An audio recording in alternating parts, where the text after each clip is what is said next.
Hey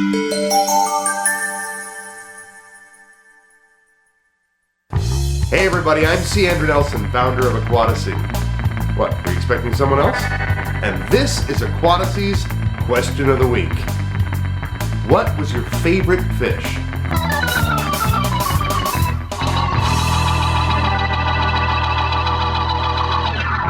So I'm not asking what is your favorite fish species. I'm asking you what was your favorite pet fish? Out of all the fish that you've owned, either in the past or that you currently own, which one is your favorite and why is it your favorite? I know we're not supposed to play favorites, but there's always that one that's just different than the rest. There's one that's head and shoulder, well, fin and tails over the rest of the fish. Was it something in their behavior? Something about the way they looked?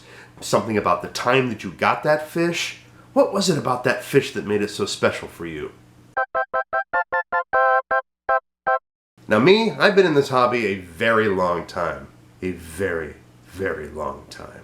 And over the years, I've been blessed with some truly great fish. I really have. I've had some great goldfish with lots of personality. I had one goldfish once. It was a comet goldfish, and I got him when he was small, and he got huge. I mean, he really got huge. It was about this big.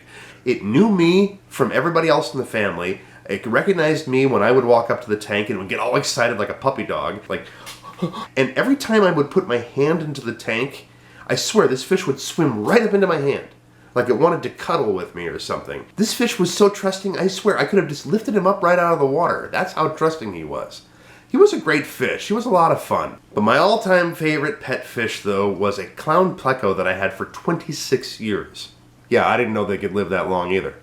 I bought this clown pleco at the pet store that was at our local mall. Now this was a great pet store and they had a wonderful selection of fish. The cool thing about the store was at the front of it, it was like a corner window and they had filled the window. It was a fish tank, basically. The window was a fish tank, and it was huge. And inside the window there, they had all these big fish. And one of the fish they had was a royal pleco, and I love royal plecos. My bucket list fish right there is a royal pleco. And I would watch this thing, and I thought, oh, this is the coolest thing. Now, of course, I couldn't get a royal pleco. One, they weren't selling him.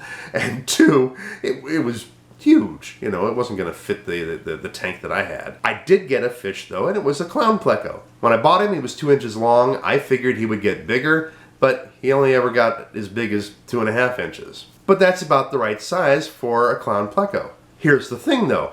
I didn't know he was a clown pleco. I didn't know what kind of pleco he was. The store didn't know what kind of pleco he was. He was just a pleco. I kept waiting for him to get bigger and bigger and bigger, and he really didn't get bigger. What he did get big in was his personality. He had an incredible personality. He was so much fun to watch. One of the things I always got a kick out of was when it was feeding time, he would be waiting in the bushes, well, waiting in the Anubias, and I would put the food in the water and he'd just be hiding there somewhere. The other fish would start feeding and then all of a sudden he would leap out of the foliage, aha, and land on this big rock that I have in the center, this flat rock that's down on the ground there, and then he would freeze and just pose there for a moment, like, check me out.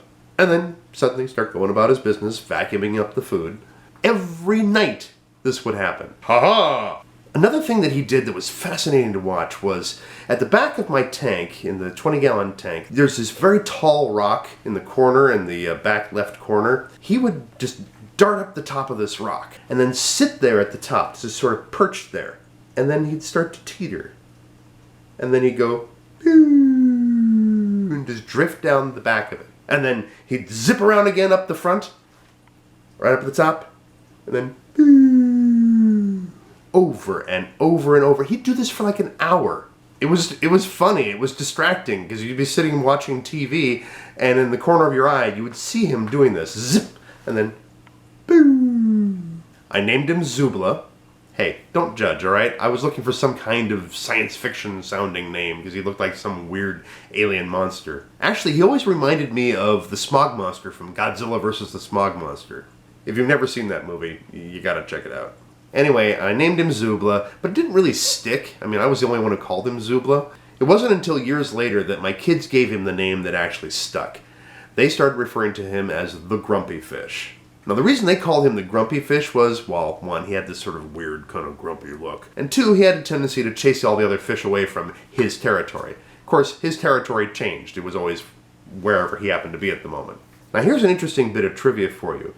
my catfish was actually immortalized in an online virtual world game. Back in the mid-2000s, I was working as a visual effects artist, animator, designer, and writer for an online virtual world called Planet Casmo. It was a really fun project. Teens and tweens from countries all over the world could create a little avatar for themselves. They could make it look human or alien, and they could run it around this virtual world that we created, which was a blend of sci-fi and pop music. Besides being an animator and designer and all that sort of thing on the project, we all did a little bit of double duty too. Many of us were moderators inside the game. We had live moderators that would be in there to make sure that the kids were obeying the rules of the online virtual world. My moderator character was a creature named Torgo. So I would log into the game as Torgo and interact with the kids and chat with them, and we would get great feedback from what they thought was working in the game and what wasn't working, and we'd let them know about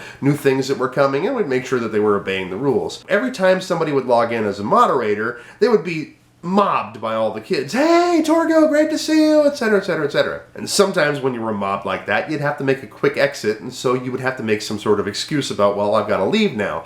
And you can't say, well, I got to get back to work, because you're there already working. One of the excuses that I used to use was, well, I've got to go feed my pet catfish. So the kids would ask Torgo about his pet catfish, and I would answer questions like, oh yeah, he's grumpy, he's cranky, he's angry, he's ugly. And just go on and on and on, and just elaborating on this thing. So every time I would come in as Torgo, they'd all ask me about the catfish. So eventually, my catfish, my real-life grumpy fish, ended up in the game as part of the folklore of Planet Casmo. Sadly, Planet Casmo isn't around anymore, and sadly, neither is my pet catfish. He lived to be 26 years old, which is amazing. In fact, that was longer than I had known my wife at that point. And of course, when he passed, I was devastated.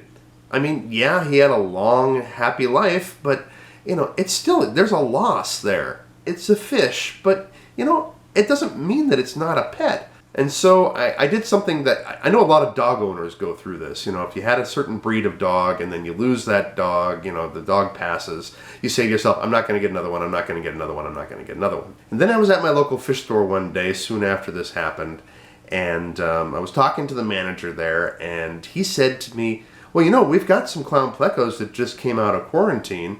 I haven't put them out on display yet, but you want one? And I was thinking, no, I don't want one, yes, I want one. And he brought one up to me in a bag, and he showed it to me, and I had to have it. Now, of course, it's not the same. He's not a replacement. It's a different fish with a different personality. I like him very much. My kids named him Junior, and he's a cool fish. He's a very interesting fish, but he's not the same as my grumpy fish. And that's okay. He's not meant to be. It did actually help me heal a little bit to have another one. They look similar because it's the same breed. The markings are a little bit different, and his personality is totally different. And he's fun to watch too. But the grumpy fish, Zubla, will always be my favorite fish. I do have a current favorite fish. I'm not going to say which one it is, because you know how touchy my fish are. But, well, that's my answer to the question. What's your answer? Leave a comment down below and tell everybody what your favorite fish was. And let's start a dialogue. That's the whole purpose behind the AQUATASY'S Question of the Week, is to get a dialogue going, get some conversation going, and share our knowledge and experience about this hobby we love so much. If you like what you're seeing on this channel, I hope you'll consider subscribing. If you want to find out more about me as an artist and performer and all-around odd person, you can go to my other channel, which is C. Andrew Nelson, or you can go to candrewnelson.com. Or if you want to learn a little bit about the business of visual effects and animation, which is what I do when I'm not doing this, you can go to my other channel, which is Teaching Spot, or you can go to teachingspot.com. New question of the week every Sunday, and regular AQUATASY videos on Thursdays. Thank you so much for watching, and thank you for answering AQUATASY'S Question of the Week. Blessings to you.